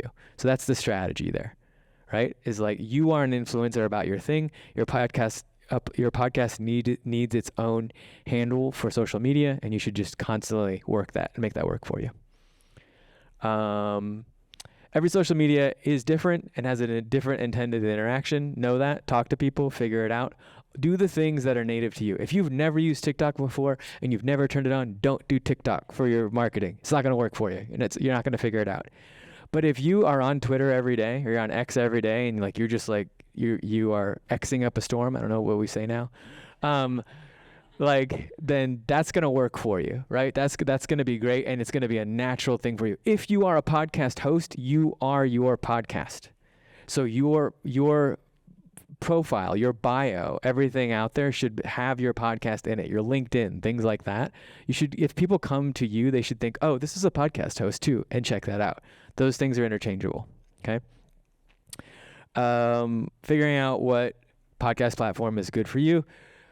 People were like, oh, why do you have Facebook up here? Facebook groups is an amazing way to get podcast listeners. Facebook groups is great. Joining in Facebook groups organically for your niche, posting about it, finding out people, all of that kind of stuff. Getting your grandmother to share your Facebook post for your podcast, also cool. Like, it's not bad. But Facebook is great for events and for Facebook groups. So it's definitely a player here. Okay. People talk about video a lot. I will tell you about my video strategy, but I have a whole placeholder so I can like nail it in one area and not just do it right here. PR. What is PR? Okay. So you should try to dedicate some time to getting somebody to cover your podcast, because nobody's going to find and discover it for you. If you didn't know this, everybody that's on a year-end list, that was not organically discovered. They were pitched. They found out about it. They got that information somehow to them, right? Every week, literally every week, the New York Times tells you about some new podcasts. They're pitched those podcasts. Podcasts that get featured in Apple playlist about your genre, they're pitched those things, right? They are subject-oriented or genre-oriented or topical or seasonal. So if you take time every single week, you dedicate an hour, and you say, I'm going to pitch publications, I'm going to keep a spreadsheet of everybody I emailed, and I'm going to tell them about things. I'm going to create stories, reasons for them to publish about me. That's a great strategy. You are your own PR person. That's all PR is. Now, people that are great at PR get paid a lot of money because they maintain contacts, and the key is they get people to open their emails and actually publish. So you'll learn that. You can teach yourself that idea, but that is all PR is getting people to cover and place your thing through sending emails or talking to people, networking, all that kind of stuff, okay? Do it if you like it. Do these things if they give you if they excite you. So this is what I said, being on the Best of Podcasts, things like that. If you think like anybody's out there, and Ty was saying like if your podcast is here and not on a website, then make sure you get on that. That's great. I love that you all are connecting everybody there. Events are really cool. You have a whole podcast convention and festival that happens in your state. So talking to them, getting featured, getting hosts. My comic podcast that I did, we had 2 local Comic Cons in Kansas City, and we just said, we were sponsored by a beer, and the beer said, hey, will you host a bunch of panels? And we did one year. The next year we were paid to host 5 different panels. And I'm not on the podcast anymore. Every year the hosts are paid to host panels just because they got out there, they did it, and they were just making themselves really public, owning the thing that they influence. So events are viable and good, and they're a way for people to come and express love for your podcast. But do them if they work for you. My Favorite Murder, really successful doing events. Some people did Zoom podcast stuff. I think of this as like a Discord channel. Like if your podcast wants a Discord channel, I think that's really viable. I don't know about Zoom events. I wouldn't go to one. All right, cross promo. Oh, this is cool. Okay, so if you attended a podcast conference like 7 years ago, they would sit here and say, the only way your podcast is going to grow is if you do cross promotion, is if you are in somebody else's podcast. That's the only viable way, or a feed drop. Now there's so many other ways, and video is a really huge factor. This is still a really key area of growth. Getting on somebody else's podcast and trading podcasts or having them be on your podcast. what I think the real value is you creating a network. If you are a podcaster, you should know 5 other podcasters that make the same thing or genre that you do, and you should be social media friends with them and be tweeting their stuff and like sharing their stuff and have a network. That's how you're going to grow. If you're a podcaster that's not friends with other people that make podcasts, you're probably doing it for yourself because you really like it, and that's great. That's awesome. Just know that. But if you're in that for that hustle and like you want to get in the grind, you need to know other people that do what you do and be friends with them and supportive and like uproot that community. So that's what cross promos are like. You can trade things. That's like, there's huge growth opportunities for that. And just reaching out to people. Everybody usually says yes. And that's the cool thing about podcasts. In the podcast that I was on, and I always tell this to people, every single famous person that was in the comic book industry that we asked to be on our podcast said yes. We never got a no. And that is more often the case than for most people with interview podcasts. It's probably less likely that they're going to say no if you are professional and you seem like you have like an actual thing going for you. Advertising. Oh, this is another idea. I help make this podcast that just launched. If you have a kid from 3 to 6 that likes music, jobs, or Spanish, Jamming on the Jobs is for them. And we did a cross promo podcast with Million Bazillion. They just traded their ads. Like, this is a total thing to just, it's like, hey, we have an ad, you have an ad. Let's like trade, like get each other's audiences. We're similar, all that kind of cool stuff. And so buying ads on other podcasts, not a great way that people like actually listen to your podcast. You can if you spend a lot of money, it's great though. Like if you spend like $50,000 for ads on your budget, you're eventually going to get somebody to listen to you. But buying ads on other podcasts, especially Acast will tell you like you can do that all day. But like going to a podcast specifically that is like you and buying ads, much better. Just saying, hey, I know you don't sell ads, but I think like I can tell from social media and stuff that you have a pretty good following. Could I buy some ads on you? I would be willing to spend like $1,000 or something like that. That's a great way to grow your podcast, is like specifically finding the niche that is like you and buying an ad there, not just going and buying like a bunch of Spotify or Acast ads. I did a lot on marketing. So does anybody have questions before I do video? Yeah. Okay. Oh, I love this question, by the way. It's awesome. So every marketing thing you do, you should have a goal in mind. And even if, and that goal should be data influenced. So if you buy, and I love buying social media ads for podcasts. People say don't do it. I think it's great. I think it's unexplored. I love it. So if you buy some Instagram ads and they're motion video ads and you say, I want to see 20 more downloads per episode after doing the Instagram ads. Run it for a month and check it. Am I getting 20 more downloads? If not, try something else. Change up the ad. A/B test it. Facebook naturally lets you A/B test the titles and the pictures. Every ad you make, you don't have to, they don't even charge you more for it. You can just like run 2 different, because it's based on impression, right? So the one that's going to outperform the other, always A/B test your ads. And figure it out. So everything should be data pointed, and you should always have a goal that you're measuring, and then you should always change it up if you don't hit that goal. And just figuring out, like I lowball all my goals to make myself feel good, so I get the achievement there, and then I figure it out. Anybody else? Yeah? Okay. It's podcast marketing. Podcast marketing is hard. Oh yeah, I forgot I do this. Okay, this is brand and identity. Tell me who is this guy? He's not famous. What would you say about this person? He's a goober, yeah. What is he? What? Tourist? Somebody a tourist? Yeah, for sure, yeah. He's a goober, which might be, like me, a dad. He looks like a tourist dad, right? Or a vacation dad, right? I would give this person, his brand is vacation dad, right? Okay? His brand is vacation dad. His identity that we know his vacation dad is because he has things like dad shoes, bad shorts, bad sunglasses, braided belt, Timex watch, lots of sunblock on, maybe a cell phone on his hip. That's his identity, right? Okay? And I'm being goofy here, but this is how you know what is my influential content that I do. You need to figure out what is your brand. So what do you exist in? Like, are you a vacation dad? And then if you're a vacation dad, you're posting about Timex watches, or you're posting about braided belts. That's your identity, right? Those are the identity markers of things. So that helps you know what it is that you do and what you post. sophisticated businesses do this down to every single detail. So I was on the board when NPR rebranded themselves to like a different color or something like that. They gave this whole new brand guidelines document. When they came out with their colors, they tell you this is true blue, this is unbiased black, this is rigorous red. The reasons they have these colors are getting down to their brand, right? So and these are their identity, is their actual, like the words they're using here, but they're pointing back to their brand, right? So even the detail of the colors and the artwork that you do should have that flow of identity to brand. Everything, like Ologies is such a good example. Everything looks like Ologies and feels like Ologies. Armchair Expert, I love this example because Armchair Expert is just Dax Shepard. I can't even name his co-host. I'm sorry for her. But like, this is the thing. So they put Dax Shepard everywhere. His face is everywhere, and he's yelling even when he has a relapse and he's not on the show. His face is everywhere. And they use yellow, and they have arrows, and they point to his head because that is what this podcast is. It is Dax Shepard, like talking to people, and they know it. So that's their brand. Their brand is a famous person talking to people.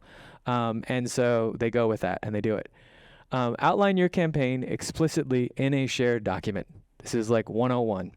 Have a document with whoever your host is and say, we're going to post this much. Every time an episode, we're going to do one Instagram story. We're going to do one tweet. We're going to start an email and know why. And we're buying ads and things like that. And like have it in that document that you look at so that you measure yourself. This is how all marketing agencies run themselves, is they have some way, some content management system. All you have to use is a Google Doc and just look at it. In that marketing plan, you can have these things of like when you're going to relaunch your show, when you're going to talk about like, did an ad perform well or not? And then those goals that are measuring, all that kind of stuff. You don't even have to look at these words. It just needs to have, what am I going to do and what are my goals? Just have a document that does that thing, and that will be like your marketing strategy. That will put you above that iceberg, that below, like at that top of there. This is like, if I were here longer, I would show you what this actually looks like, but that's all the stuff that's on there, what you're going to do. It's important to come back around to marketing is not rocket science. Cool. I love to say this right now, which I'm going to say. Am I recorded? No, I'm not going to say this right now. Never mind. I will move the trains along. Marketing is not rocket science. Anybody can do it. And make sure that you are strategically using that. That's all it is. It's just like strategically using communication tools. Okay. Any more questions about marketing? I think I think this is monetization. Am I right? Yeah. Okay. We can go through monetization, but here is an interesting thing, is that advertising is only one portion of monetization, and that there are lots of other ways to get monetization on your podcast. There is sponsorship, which is a very viable way. That means that you're going to take your podcast, you're going to ask people, I reach this audience, I am this brand, do you want to reach these people? I can prove to you that I reach them because I have such a powerful Patreon account, Discord account, my social media presence is up. Do you want to pay me for that? Because I'm not getting more than 10,000 an episode, but the people that know me for this thing, for lawn care, right? I am the lawn care podcast. Great. That would be awesome. Somebody start a lawn care podcast.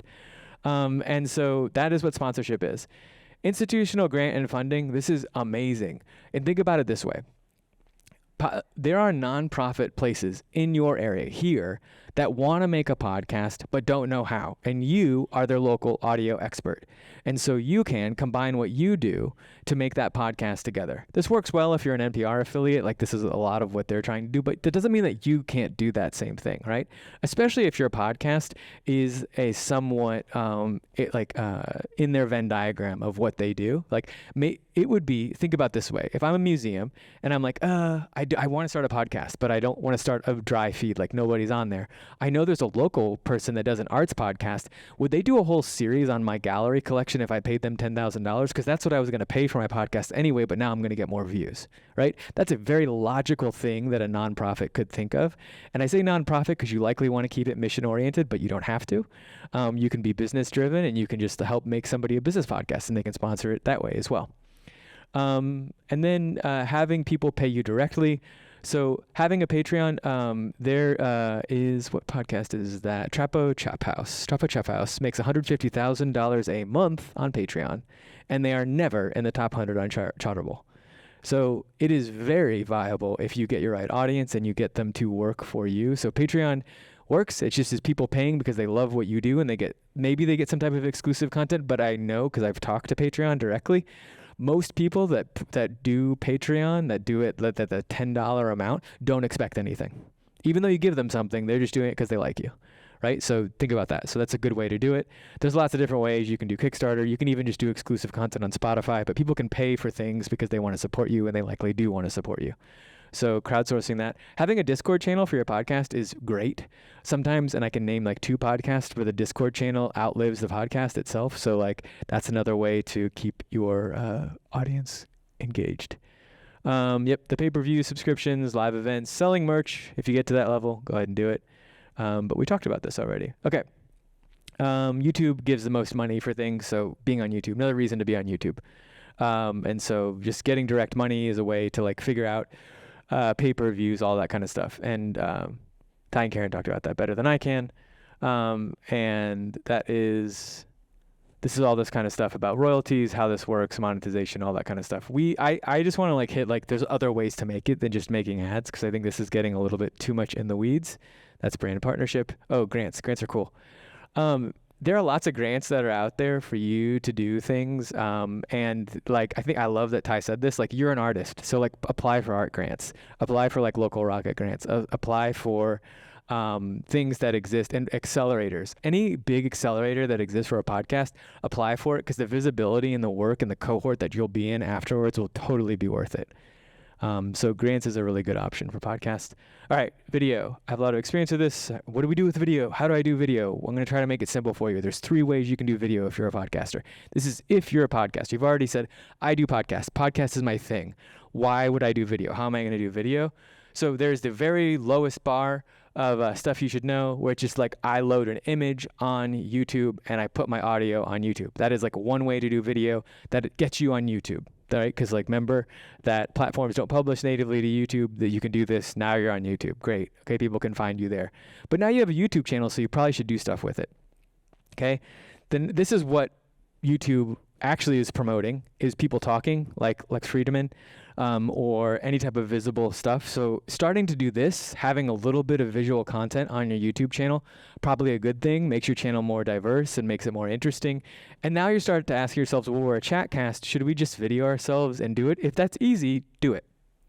And if you don't do much editing, like if you go straight to your podcast, then that might be a cool way to just start adding that. That's what Lex Friedman does. So he puts it up there and it works. Even if you do jump cuts, like you just edit out yourself and the video is like super weird, that's okay. People don't care on YouTube. They'll still watch it. So putting that on YouTube is great. But the most important thing is probably to think about the marketing tool vertical video. Vertical video, or clipping, as YouTube calls it, is finding the key element of your podcast, and hopefully it's visual, you're talking, and just putting it out there. You said something really interesting, you said something funny, you're talking about something. YouTube has shorts. I don't know if you've seen this. It's vertical video for shorts. You put it on there. YouTube Shorts and TikTok are currently using pieces of media to fish for content. So that means that if you are a lawn care podcast and you tag a lot of hashtags of like lawn care or whatever, when people go to search for that, or they're just going to like put it into people's feeds, they're going to like put it out there and stuff. So vertical video is a really cool way to grow your podcast. The elements that you have to have is you have to have somebody talking. It can just be you talking about it. It doesn't even have to be on your podcast. But you could be talking about your thing that you do, cut it up, put it on your YouTube channel where you're already putting your podcast, and put it on TikTok if you're native to TikTok and you're already doing TikTok. Lots of podcasts are growing on TikTok because they just cut up vertical video and they put it out there, and people don't even think about it as a podcast until they see it like a couple times and they're like, oh, I'm going to check this person out. I'm actually going to listen to their podcast because like I like their TikTok content that they're doing. Okay. So those are the 3 ways to do video. If you're a podcast and you want to do video. I'm not going to get into, should I flip over to video and just do video, a podcast? That's not what this is about. This is a podcast conference. You're doing video. Should you do video? How should you use it to market and grow your podcast? That's how it is. I think it's the last slide that I have. Oh, this is a podcast we worked on, and this is an example of a French podcast for mothers, her talking about Rihanna being pregnant at the Super Bowl, and she didn't even make a podcast about this. She just like cut up a video for it and put it on her like Instagram post, and it got a bunch of likes and like totally worked for her. This is what she does all the time, and it totally works for her. Cool. Yeah, you could. I mean, like, yeah, did like. Yeah, I mean, like you can cut that clip and you can put like stuff over it. If somebody doesn't like it, they're gonna tell you to take it down, like or they'll remove it or something like that, right? But you can like grab the motion clip of it out there and put it on there. Yep. Okay. Yeah. And usually these are like stitched or somebody's talking over it, like it's like commentary, on it. They're not just like putting somebody else's content. That I don't recommend doing. But like she's talking about it. She put an image over it. She's commenting on it, right? So like this is like she's not just resharing somebody's content. So I'm not gonna say that they're not, but like if you put different stuff on there and you like comment about it and things like that, that's happening all the time. And then the people that don't want it on there will tell you to take it off if they don't want it, right? Drake just used Halle Berry's image and he got to use it. It was a Getty image though. I don't know if anybody cares about that. All right. And that's it. I talked enough to you. Oh, I gave you 30 minutes back. I'm sorry I talked so long. But that was a lot of stuff. So, yes. Cool. All right. Good. Any questions? Are we done? Okay. There you go, Brittany. Thank you so much. Okay, so I think that you all have heard quite a lot of really good information, and we'd like to thank you again for coming today. As we've mentioned a couple times, we have a few of the team members from Bedford Camera and Video that are here with us. I noticed a few of you have had a moment to stop outside, maybe check out some of the equipment. It's really awesome, so make sure you stop and check with them before you leave. I wanted to invite you up to come and speak here, and I am going to be back here in just a second. All right, thank you. Hello, everybody. I'm not going to speak nearly as long or as informative as what you just spoke on. I appreciate I actually learned myself, so I appreciate that. Was great information. My name is Tyler, and I represent Bedford Camera and Video. We also have Chelsea and Brandon over there. So actually, there's Chelsea. Chelsea and I work on our e-commerce team in Springdale, and then you'll see Brandon out there, the guy with the beard. I can't grow one, so you'll find one of us with a beard. And he's in our Fayetteville store, so thankfully we're in Fayetteville. It works out. So we do have some equipment over there. So we're Bedford Camera and Video, so we're not just the photo side, not just the video side. We do have audio equipment. We have lighting. So you think it up. We probably have what you need. I am glad that you mentioned that you don't have to start off with $10,000, $100,000 worth of equipment. We've had some clients do that this year, $100,000 or more, and you'll see there's a time lapse we have on our screen over there. That's kind of an unusual set of circumstances, but you're exactly right. The Zoom recorders, the Tascam recorders, starting at $200, going a little bit more than that. What's great about this technology is you can make it as complicated or as simple as you want to. We're not gonna force you to spend $10,000 before you leave the door. We don't care about that. We just want you to be happy with what we want you to be to the point that you're comfortable with. You can start at this phase, go to other phases if you have a bigger podcast. We actually have a Rodecaster Pro out there you can see and play with. Finish as soon as I'm done speaking, and that can accommodate up to 4 different speakers. So if you are the podcast host and then you have 3 other people you want to talk to, you have that option. There's a bunch of other things you can do with this equipment, but if you're interested in some equipment or have any questions, we're always there to help out. But we have these little $5% discounts. So feel free to look at that. That can be redeemed on our website or can also be picked up or purchased on our website and picked up in a local store if that's what you want to do. Great, but we just want to help continue what you have spoken about today and as well as tomorrow. We want to help you on that equipment side. This is some great actionable things y'all have talked about already. We want to help you with that technical side. If you're a little stumped on what goes with what and how to use it, we're here to help. All right. Thank you, everyone. All right. Thank you, Tyler. And as he mentioned, so they have some stuff set up outside. If you have a second, definitely stop and check out that equipment. I am like quite a few of you in the room that this is relatively new to me. I'm looking to start a podcast in January, and they have some amazing equipment. Bedford is one of our RCast 2023 sponsors, so they've been with us throughout the whole festival. And tomorrow, he mentioned they will also be at the big RCast NWA event that's at the Meteor Guitar Gallery that is over in Bentonville. We will have an opportunity for someone to take home a $150 gift card that Bedford has so graciously donated to us for our Northwest Arkansas RCast. So make sure that you come out tomorrow. We have an opportunity for you again to purchase your tickets today. And as Karen mentioned earlier, RCast is supported year-round by the newly formed Arkansas Podcast Collaborative. So what we're here to do is to support aspiring podcasters and podcasters alike in the state to gather together, network, as we had discussed. Thank you, Mike. And just really have an opportunity for Arkansas to move forward in the podcasting space, and for APC to help diversify that landscape and the voices that are here to be represented. Because like Ty often says, the best stories are often the ones that are told. And unfortunately, there's a lot of times that they don't get told. I don't think I spoke that right, Ty, so I apologize.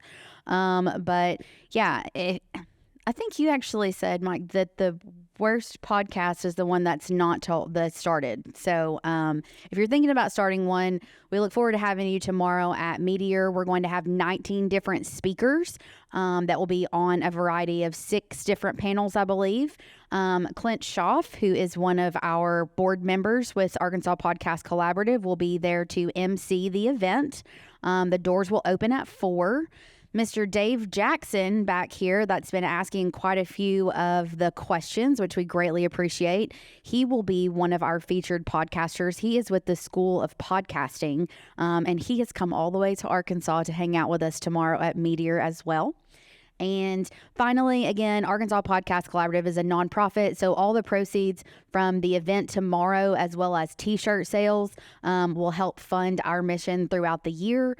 And we'd love if you would support us. We have T-shirts for sale here. And again, tomorrow's raffle that we do for that gift card is going to go towards that as well. So we look forward to hosting more workshops here in Northwest Arkansas. If you have not already subscribed on the arkansaspodcasters.org website, please do that. That's arkansaspodcasters.org, and that will keep you up to date on new content, membership opportunities, workshops, and so forth.